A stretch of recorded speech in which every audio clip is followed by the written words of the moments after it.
Hello everyone, दोस्तों मैं अरुण शर्मा। आप देख रहे हैं द सोच। दोस्तों बड़ी बात करने वाले हैं राहुल गांधी और उद्धव ठाकरे के बारे में कि दोनों को जिस तरीके से सियासी झटके लगे हैं, जिस तरीके से उनको जमीन पे आके ऐसा गिरना पड़ा है, अब उनकी पार्टी ही उन पे सवाल खड़े कर रही है। अब राहुल गांधी का 2 बार हार जिस तरीके से हुई है, हरियाणा की हार, महाराष्ट्र की हार, अब इंडिया गठबंधन और उद्धव ठाकरे से क्या उनके संबंध बच पाएंगे? दोस्तों अगर पहली बार है जोड़ सकते हैं सारी वीडियो को। दोस्तों बात करते हैं उद्धव ठाकरे राहुल गांधी के बारे में कि राहुल गांधी की जिस तरीके से हरियाणा में करारी हार हुई थी, उन्होंने किसी से गठबंधन नहीं किया था, उसमें सबसे पहला सियासी हमला उद्धव ठाकरे की सेना ने, प्रियंका चतुर्वेदी ने, संजय राउत ने बोला था कि कांग्रेस सीधी लड़ाई नहीं लड़ सकती है, उनको गठबंधन की जरूरत है। पर अब देखा जाए तो वही उल्टा उद्धव ठाकरे के साथ हुआ है कि उद्धव ठाकरे ने, जो राहुल गांधी कांग्रेस इंडिया गठबंधन पर सवाल कर रहे थे, आज उनका खुद महाराष्ट्र की राजनीति से उतरा साफ हो चुका है।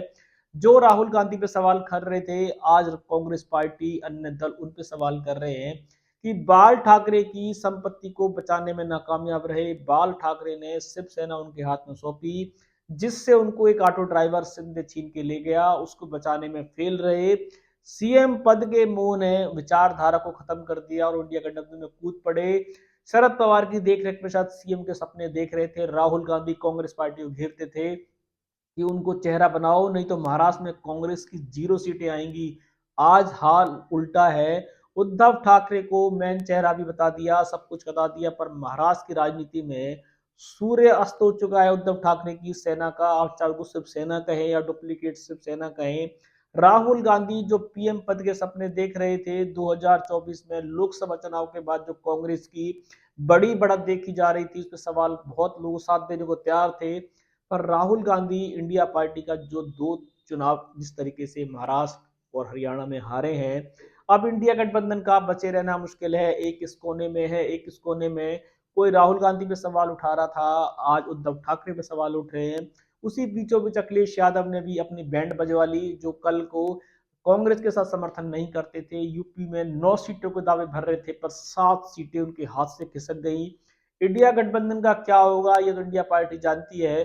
पर राहुल गांधी जो पीएम पद के सपने देख रहे थे, इस हार से उनके पीएम पद की शायद दूरी और बढ़ गई है। और उद्धव ठाकरे जो सीएम की पद की लालच में ही बीजेपी को ठेंगा दिखा रहे थे, आज वो ना घर के हैं ना घाट के हैं, एक इस कोने में है, एक इस कोने में।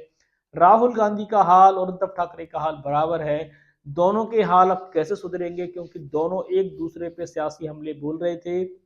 महाराष्ट्र में सीट शेयरिंग को लेकर राहुल गांधी ने उद्धव ठाकरे की कई बार मीटिंग को छोड़ दिया था, पर उद्धव ठाकरे और संजय राउत कहते थे कांग्रेस उनके बिना कुछ नहीं है। हरियाणा में इनको फ्री हैंड दिया गया था, उसके बाद भी कांग्रेस नहीं जीत पाई। महाराष्ट्र में बिना उद्धव ठाकरे के सरकार नहीं बनेगी, ऐसा संजय राउत का कहना था। आज क्या हुआ कि संजय राउत कहाँ हैं? आज वो ईवीएम पे ठीकरा फोड़ रहे हैं, हाई कोर्ट सुप्रीम कोर्ट के जजों पे टीकरा फोड़ रहे हैं। पर महाराष्ट्र ने, जनता ने उद्धव ठाकरे को क्लियर क्लीन चिट दे दी है कि वो महाराष्ट्र की राजनीति में जनता उनको पसंद नहीं करती है। राहुल गांधी ने हरियाणा में झिक्के जोर लगाए, पर उनकी हरियाणा की हार अलग पैतरा थी, क्योंकि वहां पे हुड्डा गुट, सैलजा गुट ने हरियाणा में कांग्रेस का बेड़ा गर्क करा। शायद हरियाणा में ऐसा राजनीति नहीं थी।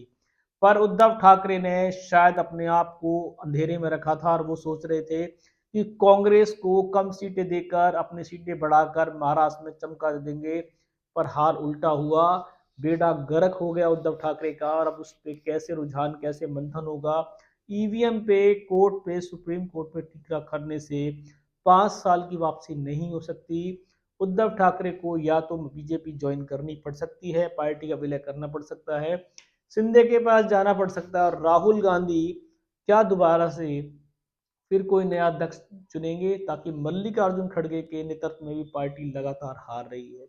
अब किस पे सवाल, किस पे टिकरा फोड़ा जाएगा, ये तो इंडिया पार्टी का उसका मंथन है। पर राहुल गांधी और उद्धव ठाकरे की शायद सियासी झटके जो लगे हैं, उनसे उनको दिन और रात का पता पड़ चुका है। इस रुझान पे कोई नया विश्लेषण होगा, समय से पहले बताएंगे। अगर आप पहली बार जुड़ सकते हैं सारी वीडियो को देखते। मैं अरुण शर्मा लूंगा नई सोच के साथ। अपना ध्यान रखें।